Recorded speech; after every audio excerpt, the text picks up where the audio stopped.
All right. Hello, I am Dan Mitchell. I'm going to be doing my management presentation on NVIDIA. So just a little bit of background on NVIDIA as a company. They are an American technology company responsible for the advent of accelerated computing as we know it and the general use of GPUs as well. They are heavily invested in innovation and technology development, and that's what they're really known for in pushing the boundaries in a lot of different technological fields like GPUs, um, machine learning, AI, automated driving, stuff like that. And they gained a reputation in the gaming industry as a provider of the highest quality GPUs that you could get on the market. I myself have used their products and know that they really stand the test of time as well. A large part of my major, which is BIA, is troubleshooting and problem solving, especially with programming involved in the major, which I was first exposed to when I first started building computers with NVIDIA GPUs, even back in middle school. So I have a little bit of experience with using their products firsthand. And as I just kind of said, I use NVIDIA GPUs when building my first PCs growing up. And they have set a high standard in the gaming industry for performance and benchmarks, which very few other firms have been able to rival, and I would say really not any have yet caught up to them with their technology quite yet. They're one of the companies that got me excited about PCs and IT in general, which is the role that I currently have at the university. And as I said, a large part of BIA is troubleshooting and problem solving, especially with programming, which I was first exposed to when I started building computers with NVIDIA GPUs. And at their core, they are innovative and push boundaries in all the industries that they are in.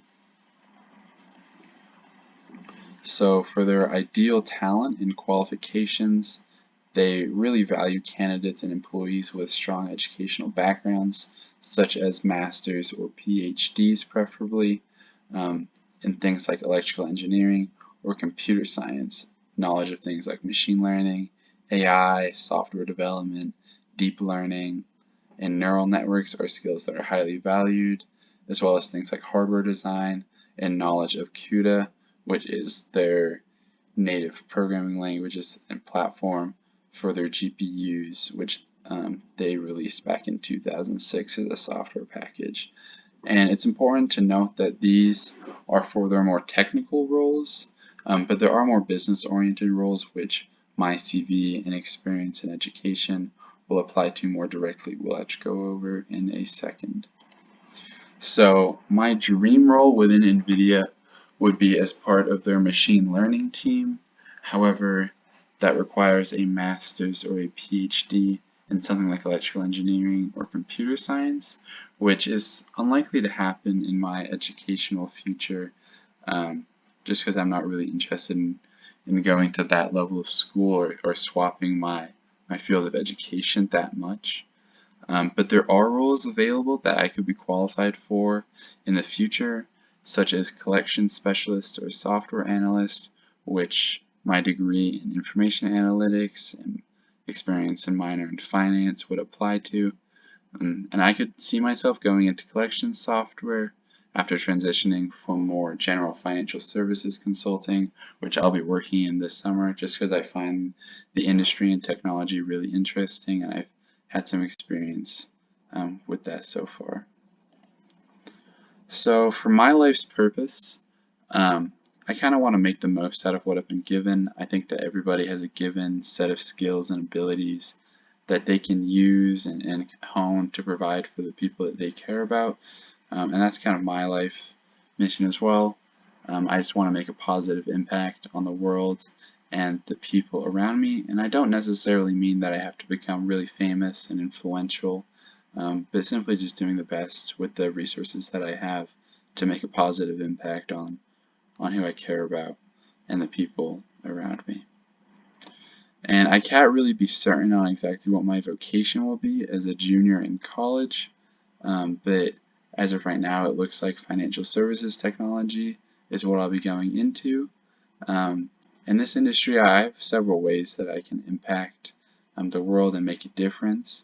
In this role, you kind of meet with lots of clients, and you can impact the way that they see best practice policies within their organization and industry.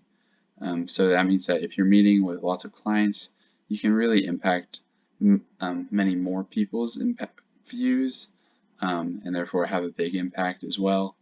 And you can promote ethical and sustainable practices such as socially responsible investment strategies, diversity, equity, inclusion, and reducing their carbon footprint, as well as investing in social impacts such as microfinancing programs for underprivileged communities.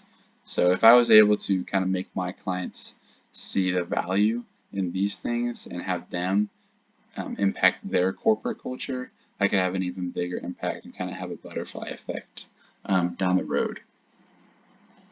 Moving on to my pestle analysis of the industry.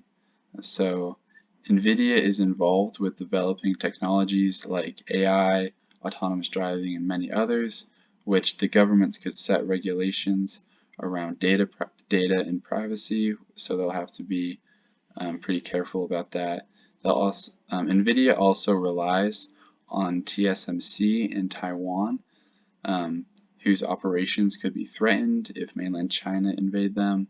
TSMC is the main provider of chips to NVIDIA, so if they go under or if their operations get impacted by China in any way, that would really seriously impact NVIDIA's operations, as almost all of their products, including GPUs, rely on TSMC's operations. From an economic standpoint, recession could seriously impact NVIDIA, as if a consumer's willingness or ability to pay for a high-end GPU is diminished due to recession, that kind of strips away a lot of NVIDIA's revenue, as that's still their primary source of revenue. So if many people aren't able to pay for their products, that could obviously be detrimental to their business. From a social perspective, demand is largely driven by consumer preference in the gaming industry, which that could change at any moment if one of their product lines for some reason really doesn't meet the demands of the consumers. From a social perspective, they could switch to another company like AMD and get their GPUs from them. So they have to keep up to date with trends in the gaming industry to retain a competitive advantage. From a technological perspective, NVIDIA's success is built upon technological innovation, and their future relies on continued advancements. If for some reason NVIDIA stops researching and developing new technologies, that would obviously seriously impact their reputation as a provider of the highest quality products possible, especially in machine learning and AI and stuff like that.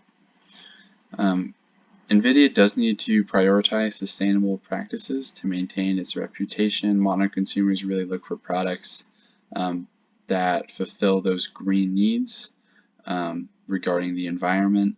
So they should pay attention to things like their energy consumption, which is an issue that a lot of technology companies struggle with. From a legal perspective, operations could be significantly impacted by factors like antitrust and intellectual property laws, as well as data privacy regulations. Now moving on to Porter's 5 forces, competition in the industry. This is my version of it.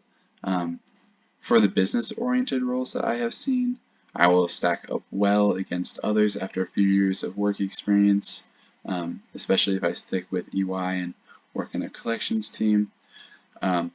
But it's still fairly high just because of how many people are applying to work in NVIDIA and how competitive the job industry is for a technology role, or for a role within a technology company like NVIDIA. For the threat of new entrants, I would say it's low in the semiconductor industry, specifically for GPUs and AI technology, as developing these advanced technologies requires a lot of investment and expertise, which new companies really aren't likely to obtain anytime soon. For the threat of substitutes, there are alternative GPUs from competitors, which are becoming more favorable in the industry, making it a moderate threat to NVIDIA. As I mentioned previously. AMD is their main competitor, and they are becoming a little bit more preferable now in the gaming industry, so it's still something that I need to keep in mind. Bargaining power of suppliers is moderate. The main thing is that they really do rely on TSMC for a lot of the chips that they use, and they go into almost all of their products. So from that perspective, TSMC has a lot of leverage over them, but for many of their other raw materials, they can get from a variety of sources, and they can buy in bulk, which other companies may not be able to. And for bargaining power of buyers in the gaming industry, I would still say that NVIDIA is a very dominant force and viewed upon very highly, with dedicated consumers and brand loyalty, meaning that they can charge a high price point for the GPUs and software that they offer, which other competitors might not be able to in the same capacity. For VRIO, NVIDIA has established itself as an innovator in GPU technology. So from a technological expertise perspective in the gaming industry, it's very valuable to them, and they couldn't really operate in the same level as they have done in the past without the technological expertise of their teams. They are also leaders in AI and machine learning, which allows them to cater to a growing demand for AI software and applications. NVIDIA's technological expertise of GPUs and AI technologies are rare, even within the industry, compared to rivals like AMD. Very few companies can compare with their expertise in areas like GPU architecture, parallel processing, and deep learning frameworks, which wouldn't really be able to easily obtained by other companies. It would be hard to replicate this expertise. They spent a lot of time and money to push the boundaries of GPU and AI technology, which its competitors would find hard to match or replicate. NVIDIA's organizational structure is designed to support and leverage its technological expertise. It promotes innovation in the R&D process that really does drive breakthroughs and revenue eventually. And the organization structure of the company promotes knowledge sharing and collaboration between teams to leverage this expertise as well. For a business level strategy, and this is their actual business level strategy, not necessarily mine, I would say they follow a differentiation strategy as its products are traditionally much higher priced than its main rivals AMD. As I mentioned, they invest a lot into developing technological expertise in areas such as GPUs and AI, which sets their products apart. NVIDIA's GPUs come with GeForce software, which provides high value to gamers looking for a GPU, which really differentiates their products and allows them to charge high prices. NVIDIA has a strong brand reputation, especially in gaming and data centers, which drives customer preferences. And for developers, they have a strong ecosystem of software such as CUDA, which supports the development and differentiates their products.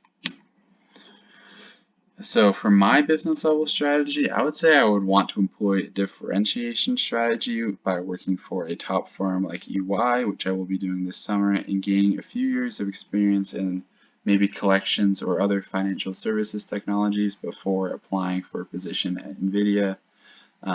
After a few years, I also plan on getting my master's in data science from a great university like UC Berkeley, USC, or U Michigan. For a corporate level strategy, I would say that I can help NVIDIA succeed in the global market by bringing my skills in financial services consulting and technology to different countries. As part of my career plan, I want to live near London for a few years, which I could accomplish at NVIDIA, as they have offices in Reading and Cambridge. I have British citizenship and know the country quite well, which should make the process a little bit easier for both me and NVIDIA when I'm moving and transitioning to the UK. And my degree in BIA and experience in IT shows I have problem-solving capabilities and experience with various softwares, which should be valuable to NVIDIA And my strategies to obtain my objectives. For the first year, I plan on working for EY after graduation in their business consulting organization. In 3 to 5 years, I would love at this point to have transitioned to working with collections technology, as I find that very interesting industry and software, which really won't go away just due to the nature of collections. And between years 3 to 5, this is when I plan to apply to NVIDIA for their collections or other software or analytics related teams. In 10 years, I would want to do an intercompany transfer to either the Reading or the Cambridge office in the UK, as I want to work near London for a few years. In 20 years, by this point, I might have moved to a different company. But as part of my career and a goal I have for me personally is I want to work in Japan at one point. And if I'm still working for NVIDIA, they have an office in Tokyo. I currently study Japanese a little bit, and I've done so for a couple years in college. So I can be an asset while working there if I continue my studies when applying. Thank you, and here's my works cited.